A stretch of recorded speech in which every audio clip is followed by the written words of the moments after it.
بسم اللہ الرحمن الرحیم۔ حضرت سیدنا ابو سنان رحمۃ اللہ علیہ فرماتے ہیں کہ جب میں سیدنا امام اوزاعی رحمۃ اللہ علیہ کے بارگاہ میں حاضر ہوا تو انہوں یہ سارا واقعہ سنا کر پوچھا، حضور جب کوئی یہودی یا نصرانی مرتا ہے تو اس کا عذاب قبر لوگوں پر ظاہر نہیں ہوتا، مگر مسلمان کی قبروں کے حالات بعض مرتبہ ظاہر ہو جاتے ہیں، اس کی کیا وجہ ہے؟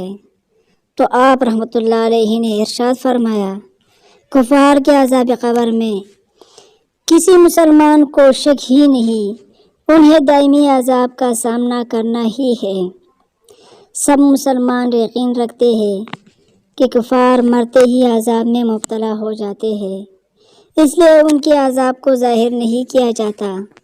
ہاں، بعض مرتبہ گناہگار مسلمان کی قبروں کا حال لوگوں پر ظاہر کر دیا جاتا ہے تاکہ لوگ عبرت پکڑے اور گناہوں سے تائب ہو کر اپنے پاک پروردگار عز و جل کے رضا والے اعمال کی طرف راغب ہو۔